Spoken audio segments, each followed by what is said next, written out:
So hello guys, आज की इस वीडियो में हम principle of inheritance and variations chapter में मेंडेलियन जेनेटिक्स के जो स्टार्टिंग के टॉपिक होते हैं उनमें जो ईच कैरेक्टर, उसका डोमिनेंट ट्रेट एंड उसका रेसेसिव ट्रेट की एक टेबल दी हुई है। टेबल नहीं, वो एक पूरा डायग्राम टाइप दिया हुआ है, ठीक है ऐसा।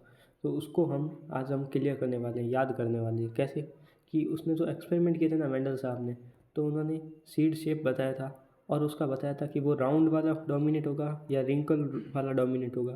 उन्होंने कलर भी बताया था सीड का, उसमें भी बताया था कि येलो वाला डोमिनेट होगा या ग्रीन वाला डोमिनेट होगा।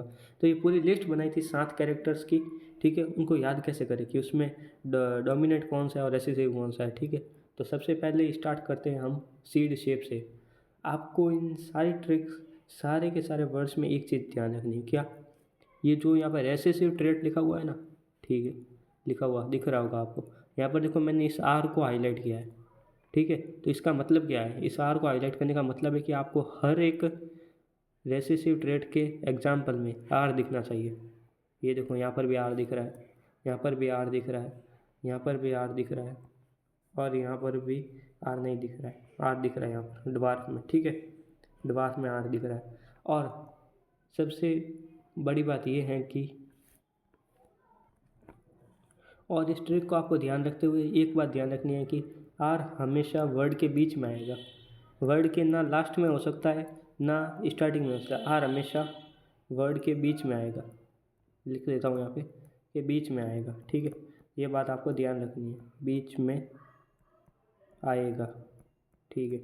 तो इस बात को ध्यान रखते हुए आप देखो, बिकॉज जो फर्स्ट एग्जाम्पल लगूंगा ना, उसमें वो आर राउंड से स्टार्ट होता है, बट यहाँ पर रिंकल में आर बीच में आ रहा है। तो देखो, ग्रीन में भी आर बीच में आ रहा है, बट यहाँ पर येलो में आर नहीं है, ठीक है। इसमें कॉन्स्ट्रिक्ट में आर आ रहा है, यहाँ पर वॉयलेट में आर नहीं है। देखो, जहाँ पर आर आएगा उसको रेसेसिव से याद करो। आर रेसेसिव भी आर से स्टार्ट होता है, तो यहाँ पर भी आर आया। रेसेसिव आर से स्टार्ट होता है, तो ग्रीन में भी आर आया, यहाँ पर भी आर आया। और देखो, टर्मिनल में भी आर आया, एक्सियल में आर नहीं आया। टर्मिनल में आर आया मतलब ये रेसेसिव है, रेसेसिव भी आर आता है, ठीक है। तो यहाँ पर भी आर आया उसकी वजह से। और ड्वार्फ में भी आर आया, टॉल में आर नहीं आया, ठीक है। तो इस आर को पकड़ कर आप चलोगे ना, तो आपके लगभग पाँच पाँच तो हो जाएंगे, 5 क्या 6 हो जाएंगे। देखो, 1 2 3 4 5, और ये 5 हो जाएंगे, ठीक है। ठीक है, तो आपके कौन कौन से 5 हो रहे हैं एक बार मैं बता देता हूँ। सबसे पहला ये हो रहा है, ठीक है। रुको, मैं यहाँ पर नहीं, यहीं पर टिक करता हूँ। एक ये हो रहा है, एक ये वाला हो रहा है, और एक ये हो रहा है पॉड शेप।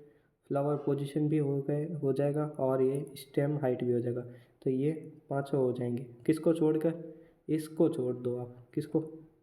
हाँ, फ्लावर कलर को छोड़ दो। फ्लावर कलर का आपको याद रखना होगा कि वॉयलेट डोमिनेट होता है और वाइट रेसेसिव होता है। देखो, इन दोनों वर्ड में कहीं पर भी आर नहीं आ रहा है, इसलिए हमारी ट्रिक यहाँ पे फेल कर जाती है, ठीक है। तो आपको ये याद करना, रटना है, ठीक है।